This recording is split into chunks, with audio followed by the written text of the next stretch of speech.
Hello viewers, কেমন আছেন সবাই? আশা করি সবাই খুব ভালো আছেন। আজকের এই ভিডিওতে জানতে পারবেন 2023 সালের ঈদুল আজহায় মুক্তি পাওয়া প্রিয়তমা, 2024 সালের ঈদুল ফিতরে মুক্তি পাওয়া রাজকুমার, এই দুটি সিনেমা প্রথম 2 সপ্তাহে কত আয় করেছে এবং এই দুটি সিনেমার মধ্যে কোন সিনেমাটি 2 সপ্তাহে সবচেয়ে বেশি আয় করেছে, চলুন আজকের এই ভিডিওতে দেখে নেওয়া যাক। 2023 সালের ঈদুল আজহায় মুক্তি পেয়েছিল ঢালিউড কিং শাকিব খান ও হিমেল আশরাফ পরিচালিত প্রিয়তমা সিনেমাটি। মেগাস্টার শাকিব খান অভিনীত প্রিয়তমা এই সিনেমাটি 2023 সালের ঈদুল আজহায় রেকর্ড পরিমাণ 160টি সিনেমা হলে মুক্তি পেয়েছিল।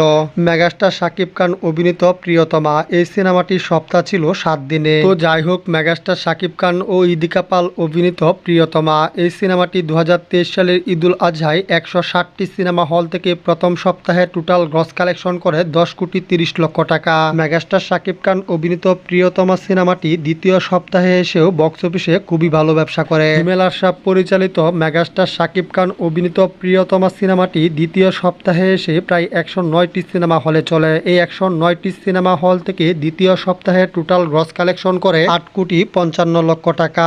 মেগাস্টার শাকিব খান ও ইদিকা পাল অভিনীত প্রিয়তমা সিনেমাটি 2 সপ্তাহে অর্থাৎ 14 দিনে বক্স অফিস থেকে টোটাল গ্রস কালেকশন করে 18 কোটি 85 লক্ষ টাকা। মেগাস্টার শাকিব খান অভিনীত প্রিয়তমা সিনেমার আয়ের আপডেটটা প্রযোজক এবং পরিচালকরাই সোশ্যাল মিডিয়াতে জানিয়েছিলেন। তো ভিউয়ার্স, চলুন আর কথা না বাড়িয়ে দেখে নেওয়া যাক মেগাস্টার শাকিব খান অভিনীত রাজকুমার সিনেমাটি 2 সপ্তাহে অর্থাৎ 15 দিনে বক্স অফিস থেকে কত আয় করেছে।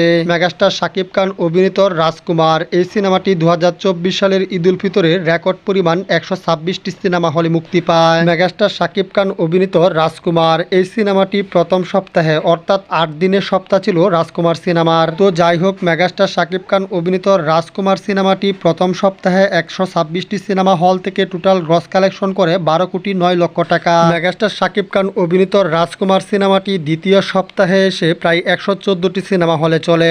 মেগাস্টার শাকিব খান অভিনীত রাজকুমার সিনেমাটি দ্বিতীয় সপ্তাহে 114টি সিনেমা হল থেকে টোটাল গ্রস কালেকশন করে 5 কোটি 41 লক্ষ টাকা।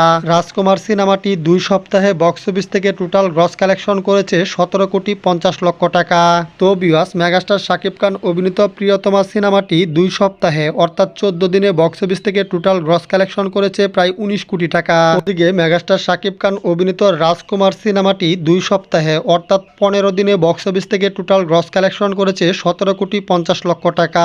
আর একটা কথা না বললেই নয়, মেগাস্টার শাকিব খান অভিনীত প্রিয়তমা সিনেমাটি তৃতীয় সপ্তাহে এসে প্রায় 84টি সিনেমা হলে চলেছিল, কিন্তু রাজকুমার সিনেমার তৃতীয় সপ্তাহের হল লিস্ট পাওয়া যায়নি। তবে ধারণা করা হচ্ছে রাজকুমার সিনেমাটি তৃতীয় সপ্তাহে নাকি 60 থেকে 65টি সিনেমা হলে চলছে। তো ভিউয়ার্স, মেগাস্টার শাকিব খান অভিনীত রাজকুমার সিনেমাটি প্রিয়তমার রেকর্ড ভাঙতে পারবে? আপনার মূল্যবান কমেন্টের মাধ্যমে জানিয়ে দিন। সম্পূর্ণ ভিডিওটি দেখার জন্য অসংখ্য ধন্যবাদ।